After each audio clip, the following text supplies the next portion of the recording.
Good afternoon, Little Rock. I think it's the first time I've actually done this talk in the afternoon. Stop myself from saying good morning. Oh, wait. I'm Dave Aronson, the T-Rex of Codosaurus LLC, and I'm here to tell you about my new, free, brief, simple, low jargon, technology agnostic definition of software quality, why we need one, what's in this one, and how to use it and maybe even achieve it through a lot of tips. But first, I think we should level set some expectations. This talk is aimed mostly at intermediate developers and some occasional advanced juniors. Seniors might also find it a little helpful. Intermediates mainly are those who are appropriate for this because they've discovered how important yet fuzzy software quality can be. If you're a junior and you're already there or at least interested, hey, great. If you're a senior, you've probably already formulated your own approach to quality, but you might still be struggling with how to put it into words and articulate it so that you can teach it to any intermediates and juniors you oversee or mentor.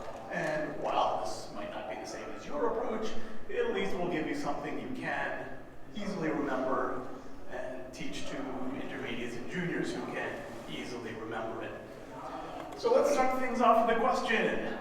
Do you like low quality software? Yeah. Anybody? Bueller? Oh, I think you're looking for this session on masochism. It's room 12A, just along the corridor. What is your reason for liking low quality software?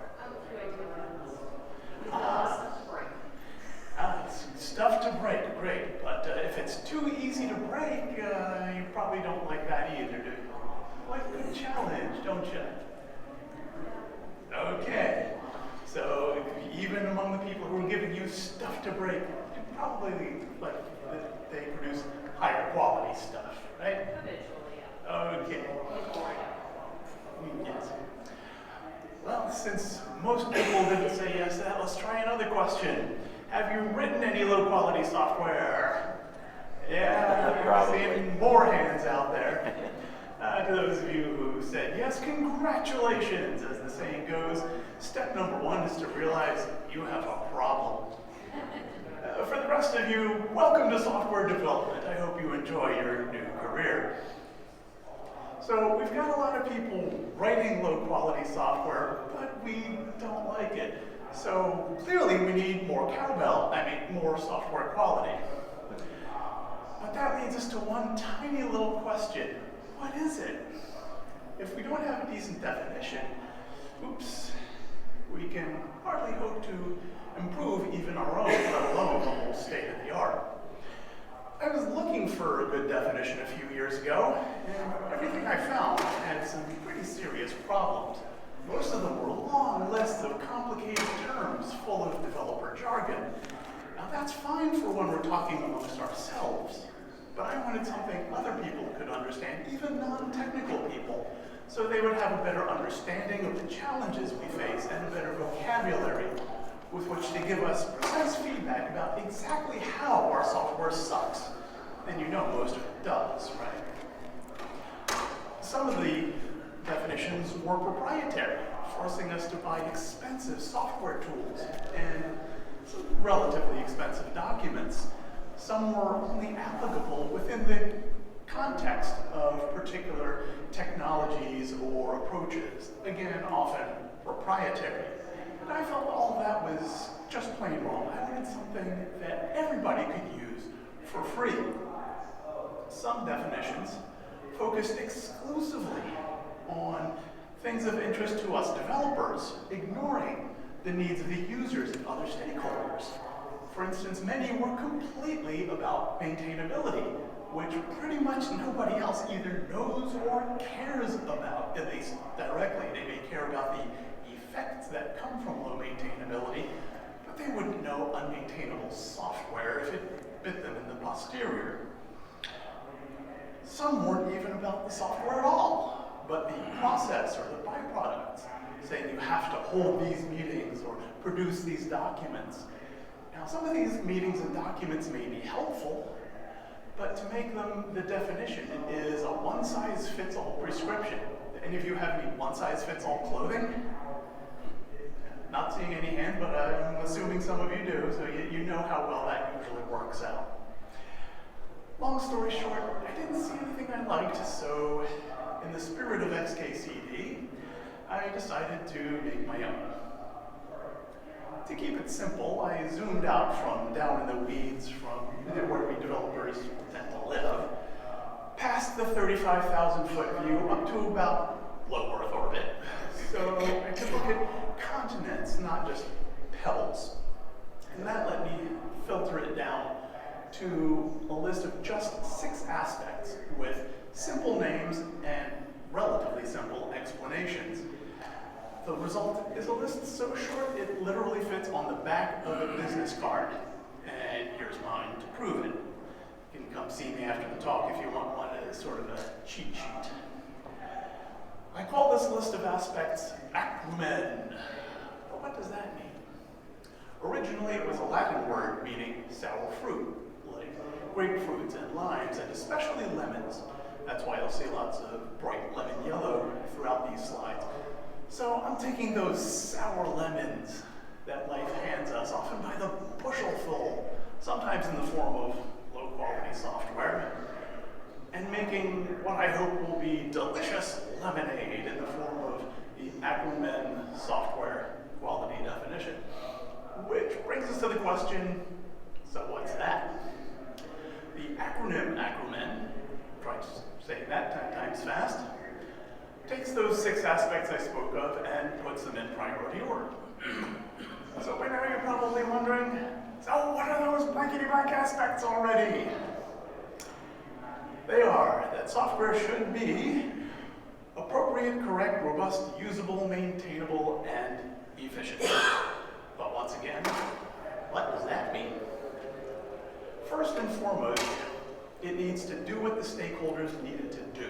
In other words, do the right job. And it needs to do that job correctly. In other words, do the job right. It should be easy for hard for anyone to make it malfunction, but easy for the users to use and the developers to maintain. The other way around, not so much. You generally don't want your users changing what your software does, and if we find our own software easy to use, but we're not the intended users, then who cares? And last, dead last, despite how we developers tend to worship this, it should make efficient use of resources. I'll pause a moment if you want to take pictures of this slide as the big takeaway. I've said that it has 6 aspects, and you see 6 up there, but ACRUMEN has 7 letters. So what's the N stand for? Anybody got a guess? Well, don't worry too much, because it stands for, let me see, everybody's done taking pictures, nothing. I just tacked it on to make a real word, even if an obsolete one. Now, while the basic definition is fresh in our minds, I'm going to address a few frequently asked questions. The first is, aside from going in depth on these tips, how to achieve it, how do we actually use ACRUMEN itself, the list of aspects? Mainly, we can keep it in mind as sort of a checklist while either writing or evaluating software. We can ask, is it appropriate? Is it correct? And so forth. Or at least, how good is it in each aspect? On a scale of 1 to 10, or a simple triage, or is it good enough for our needs? And if it's ever not good enough, we can ask, what can be done to make it so? In the immediate term, we can ensure that our current projects are likely to meet these criteria, and in the longer term, we can ensure that our processes support these criteria by including various helpful activities and requirements, maybe even specifically an evaluation against the ACRUMEN aspects. We can also set targets for how good we need it to be in various aspects. That leads us straight to the third most frequently asked question. Don't worry, we'll backtrack to number 2, which is how can we quantify this and boil it down to one number that represents the quality of a piece of software? Mainly Personally, I would advise don't do that. Instead, keep a list of 6 numbers, one for each aspect. A single number might tell you the software is good or bad, but 6 will tell you how. For instance, with a chart like this, we're probably talking about something that does most of what the stakeholders need, maybe a few added bells and whistles. But what it does absolutely correctly. Probably not very efficiently, well, certainly not very efficiently, probably rather slowly. That would be my guess as to why the usability is so low, seeing as the efficiency is low as well. It's also fairly robust and maintainable, but could use some work there too.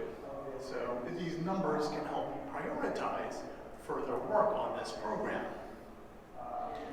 The second most common question is ACRUMEN, or at least ACRUMEN, always the correct ordering? And the answer is no. This is just the typical case, or the general case. Your mileage may well vary.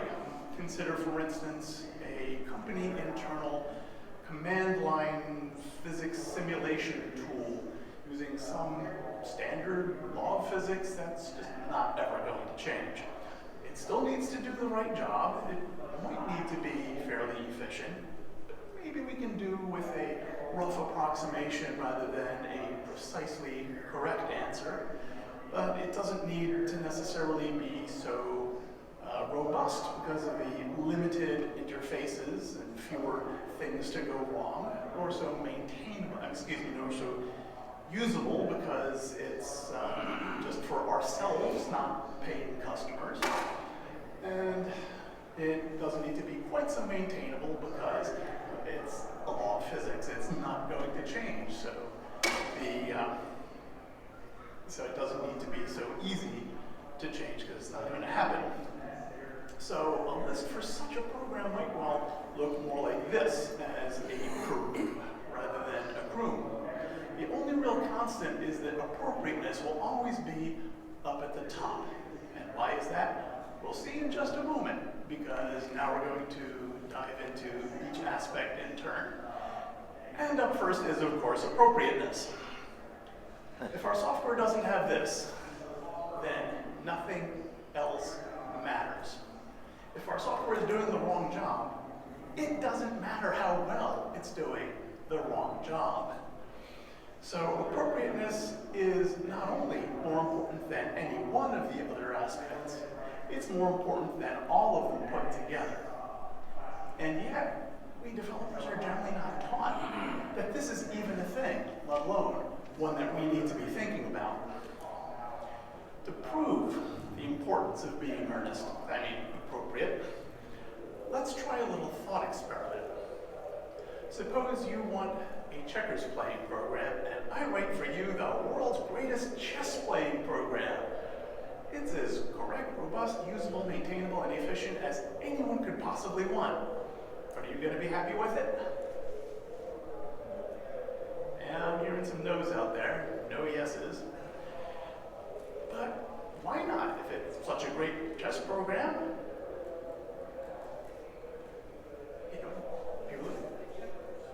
right, you wanted something to play checkers, and I gave you chess. It's not what you asked for. It's not what you wanted. It's not what you need.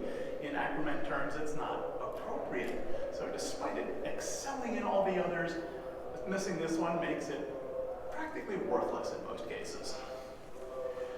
So now that we know how important this is, how do we achieve it? In an ideal world, we would have frequent, close, direct contact with the stakeholders, ideally face-to-face, or as close to it as we can get.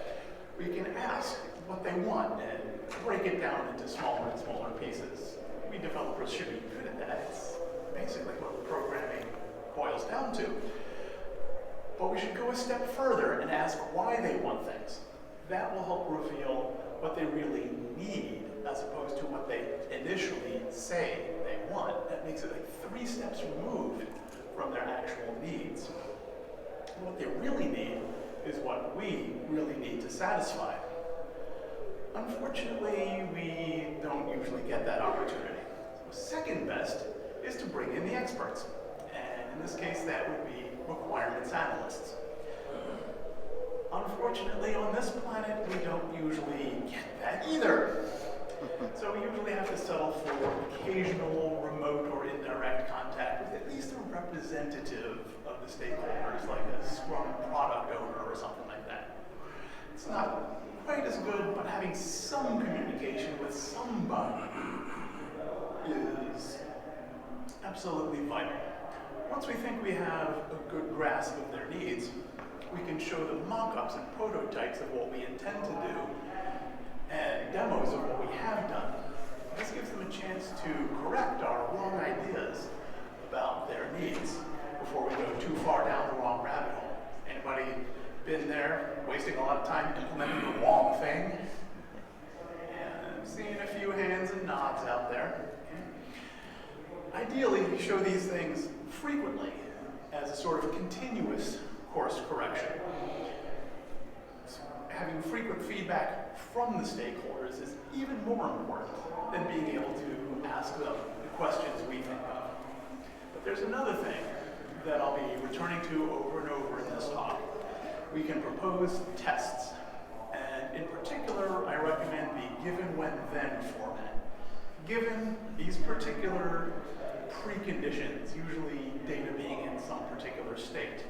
When this happens, usually some kind of user input, or perhaps something from a sensor or arriving over a queue from another program, whatever. Then this is the result. Usually something the user sees on the screen or the data being in a new desired state. This makes a great link between the worlds of business and technology because they can understand it and we can turn it into a runnable test. Our next aspect is correctness. If our software doesn't have this, then it has bugs. It could be giving results that are obviously wrong, or worse yet, subtly wrong so we don't notice so soon. It could be putting data, whether correct or not, into the wrong records or files, or deleting the wrong ones. Nothing can actually stop us from writing code that isn't correct. So the real question is, just like the thermos that keeps hot things hot and cold things cold, how do we know? I mentioned the answer just a moment ago. Tests prove that our code is correct or not. Assuming, of course, that our tests themselves are correct.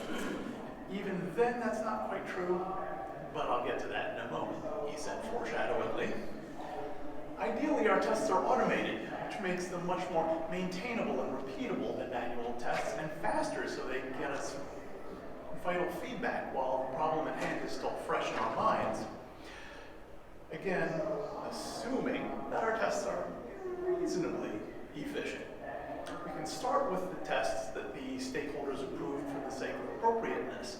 These are likely to be high-level tests, like end-to-end system tests and individual feature tests. But that's not all we need. We should add our own low-level tests, like unit tests and integration tests and so forth. But even then, normal tests like these can only prove the correctness of the cases we thought to test. But there are some advanced techniques that can find the edges and other such boundaries that we didn't think of. For instance, property testing. Tests whether some desired property of our code, what computer scientists would call an invariant, holds true for all valid inputs. A property testing tool will make lots of random data to throw in our code. And if it finds a valid input that makes our property fail, our invariant not hold, then it's found a boundary condition, edge case, that we didn't think of. Mutation testing is a real fun one. It runs our unit tests against slightly altered versions of our code. Each altered version should make at least one unit test fail. If it doesn't, then that means that our code might not be meaningful enough, that a slight change to it makes a noticeable change to its behavior, or our tests might not be strict enough to notice and catch the difference that the mutation did actually make, or both. By the way, I speak at conferences on mutation testing as well. videos on YouTube. Anyway, we should have enough coverage of assorted kinds and levels to have strong confidence in the correctness of our code. Next up, we have robustness. If our software doesn't have this, then at best, it may show a lot of error messages and seem fragile and unreliable. Or it may crash a lot, actually be fragile and unreliable. Or it may get hacked, because robustness includes security. The short explanation I gave, the big takeaway slide, was that it's hard to make the software malfunction. But once again, what does that mean? There are a few other things, but most of what I mean is covered by a core concept of information security, the CIA triad. Now, it's nothing to do with spies and gangsters. It's this triangle here of confidentiality, integrity, and availability, which means that robust software should not reveal data when it's not supposed to, alter data when it's not supposed to, or become unavailable when it's not supposed to. And it should uphold these principles even when under attack by someone trying to force it to violate them. So how do we achieve all that? Once again, we can bring in the experts, which in this case would be penetration testers, or for short, pen testers. You can see why I found that image irresistible. The good news is you don't have to work for a huge company to hire them. Many work for independent computer security companies you can hire on a contract. They're great for testing the entire corporate network or large or sensitive systems, especially security systems, because that's their bailiwick. But they tend to be rather expensive and can be very disruptive because they have to test your production network. So once again, we'll probably have to do without the experts, but we can use some of their tools, especially software, such as static analyzers that simulate the execution of our program, fuzzers that test our program's reaction to assorted kinds of invalid input, and probes that test our system for vulnerability to specific known attacks. Many of these are available as open source. But even without these tools, we can go a long way with just their mindset. And a huge part of that is to ask ourselves, what could go wrong? Now here the tone of voice is very important. It's not, what could go wrong, as though we think nothing could, but more statement like, what could go wrong? I know a lot can. I'm just trying to list it out. I don't need a demonstration, thank you very much. For instance, if the system wants the user to type a file name, they could type it wrong or type correctly the name of a file they don't have access to. All kinds of things. The system should not crash or show a mysterious error message like enoent or 500 server error just because of a bad file name. It should show a friendly error message and let the user try again. There even may be external factors like losing the network connection. Our software should handle all reasonably foreseeable errors as gracefully as possible. That may sound like a lot, but we're just getting started. We've only handled innocent mistakes and mishaps. To make it really robust, we need to make it secure, which means we have to think like an attacker. We have to ask, what are the system's weak points? What can an attacker make happen that will get them just one tiny step closer to their goal? In what unusual ways can someone get information out of or into our system? Once we've brainstormed and come up with a lot of answers to such questions, then for everything we've listed, we must handle it. Yes, I know that's extremely vague, but how to handle something is going to vary enormously depending upon exactly what we're handling. If the user takes a bad file name, ask for another one. But if the system detects that there's an attack in progress and data may be getting corrupted, the proper response may be to shut the whole thing down. In between, there are lots of possibilities. Perhaps we can prevent the situation mitigate the negative effects or recover from them, or just accept it if it's not too bad. But whatever we decide on, whatever response we come up with, we should test it, because it is now an important part of this nutritious breakfast of our system. Oops, too many clicks there. Okay, yeah, important part of our system. Okay. Our next aspect is one often seen as a trade-off with security, and that is, of course, usability. If our software doesn't have this, then our users may become frustrated and may stop using or recommending our software. That could be disastrous for a software vendor or a software as a service company. Of course, if you're an internal IT department, you may have enough of a captive audience that you don't care, but still, just as a general principle, you should make your stuff usable. Hard-to-use software can also lead the user to do the wrong thing. Does anybody remember what happened in Hawaii last year due specifically to hard-to-use software? Nuclear alert? Yes, there was a nuclear alert, a false alarm about incoming nuclear missile.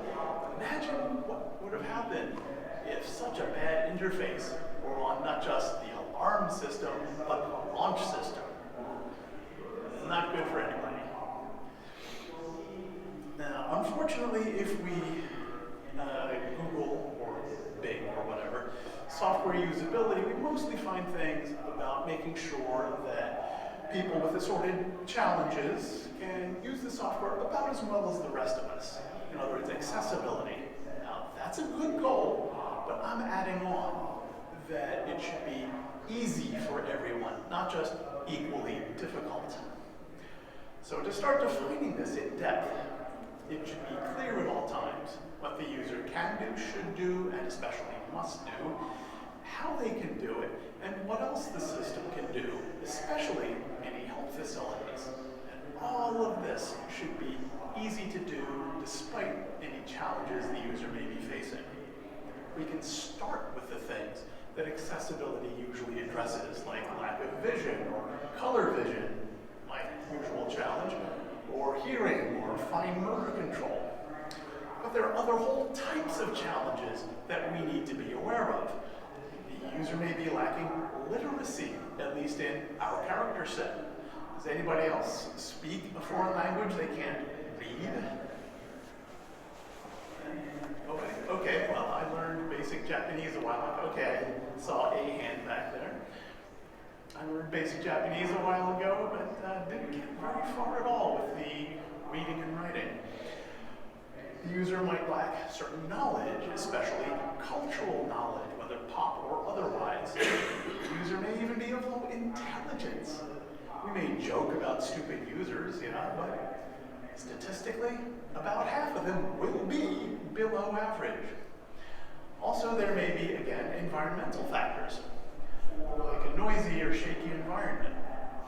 Just imagine someone using your mobile app on a small phone, standing up on a crowded bus in downtown rush hour traffic. I don't know what it's like in Little Rock, but at least in Washington, D.C., accurate tapping is not happening. An often overlooked part of usability is that all software needs to be usable, whether it's a mobile app, a web app, a mobile app. Don't know what happened to that image there getting chopped off. Oh well. Or a desktop GUI app, or a command line app. Remember those?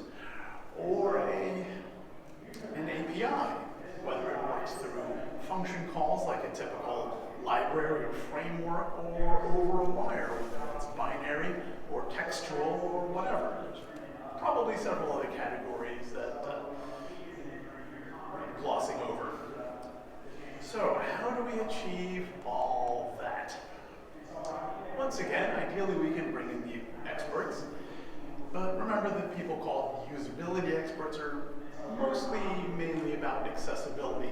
The good news is we have a wide range of other professions that can help us, either in person or with their principles that we can also learn. We mainly want a user experience expert, or at least a user interface expert, but even a web designer, or even an old-fashioned print graphic designer has training in the principles of practical visual design and various other forms of making information readily understandable, including the whole operation of the program. However, as usual, we'll have to do without them and just apply their principles ourselves. Won't go on and on about all of the principles of usability, but for instance, here we have an illustration of the KISS principle, standing for keep it simple, stupid. Or if you don't want to be so negative, keep it super simple. Note the simple ease of use of the two prototypical apps from companies with reputations to highly successful companies with reputations for simple ease of use versus the cluttered, unusable mess from your company. Apologies to anybody taking offense at that who actually does work for Apple or Google or some other company that really cares about simple ease of use. Another thing we can do, if the software is something we can use ourselves, is to do so and eat our own dog food. But remember, if we find our own software easy to use, that doesn't mean our users will. We have inside knowledge that makes it much easier. But if there's anything we find difficult or unclear, it'll be even worse for our users. So dog food it, but mainly to find the pain points. Lastly, it may not be as definable and quantifiable as, say, correctness, but a user interface can still be tested. We can bring in some of our typical users, even those that don't already know the system, and have them try to do common tasks. We can watch them use it, which is what's happening in this picture, and look for signs on their faces and their screens of confusion, frustration, or if we're lucky, satisfaction and happiness. And afterwards, ask them, what did you find easy or difficult, unclear or obvious? Then fix their pain points, do more of the good stuff, and lather, rinse, repeat. The next aspect is the one we think of most, and is, of course, maintainability. If our software doesn't have this, then changes take longer and are much more likely to induce bugs and developer headaches. Delays could make the company miss opportunities. Bugs damage the company's reputation. Developer headaches, while they're bad enough in their own right for us, but for the company, they could make key personnel quit in frustration. Anybody been there as either the quitter or somebody who had to pick up the slack? Yeah, I'm seeing some nods out there and hands. Yeah, good. So we probably all agree that the basic concept is that maintainable software is easy to change. Okay, great. But I'm going to add that it's easy to change with low chance of error. We don't want a dicey situation.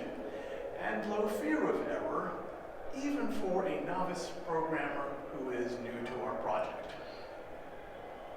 So how do we achieve all that? For better or worse, the vast majority of software engineering advice is aimed squarely at that.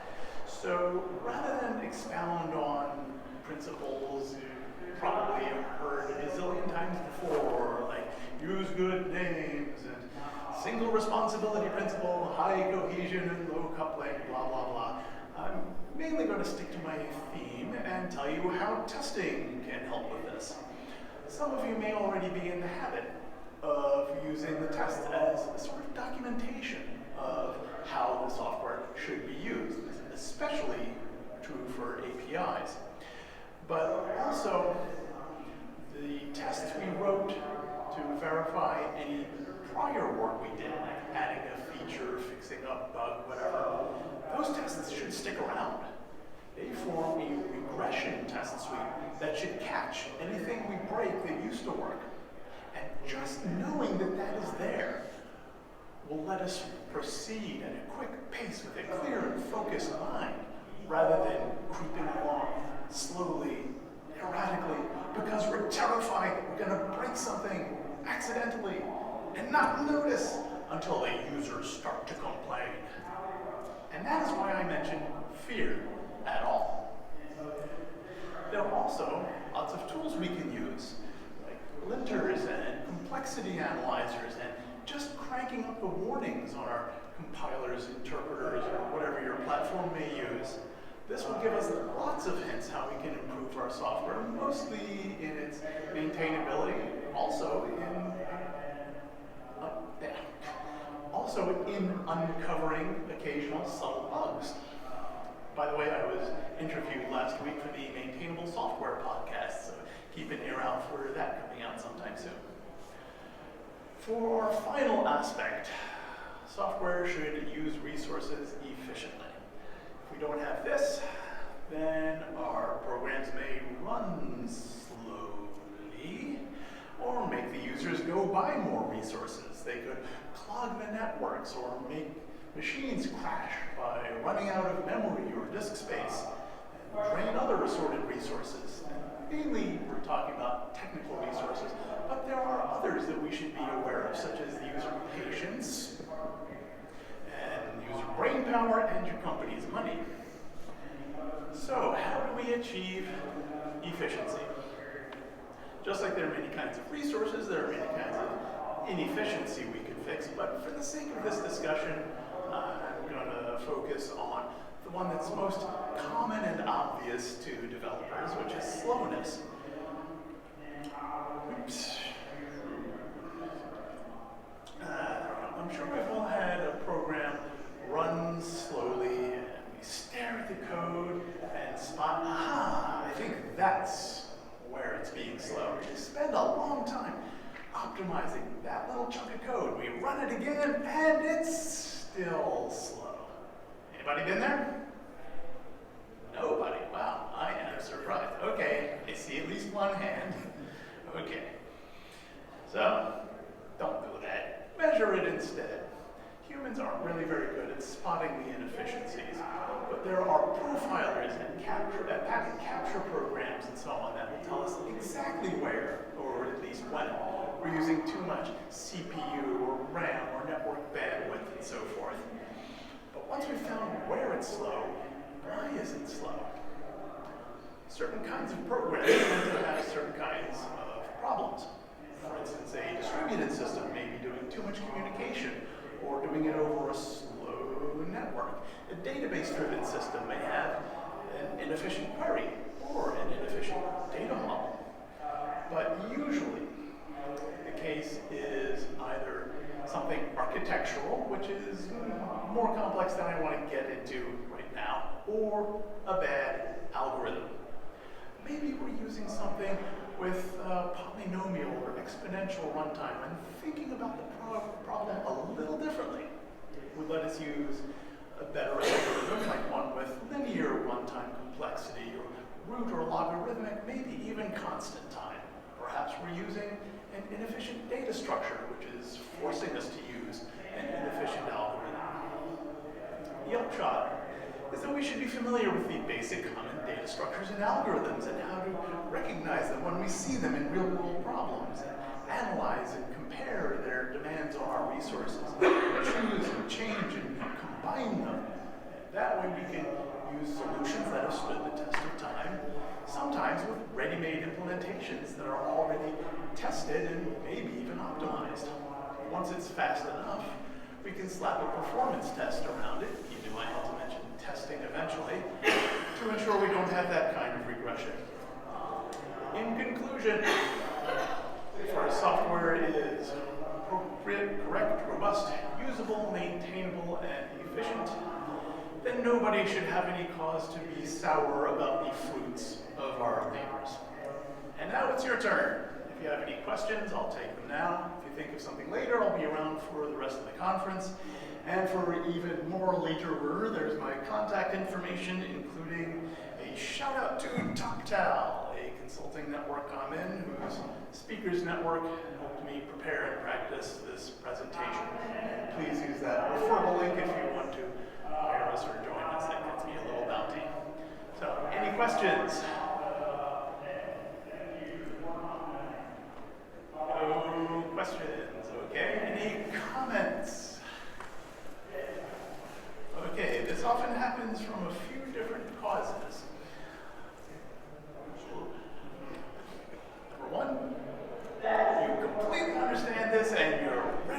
anxious to put it into use, right? Well, maybe not. Maybe you're so totally confused that you can't even think of a reasonable question or comment. Anybody?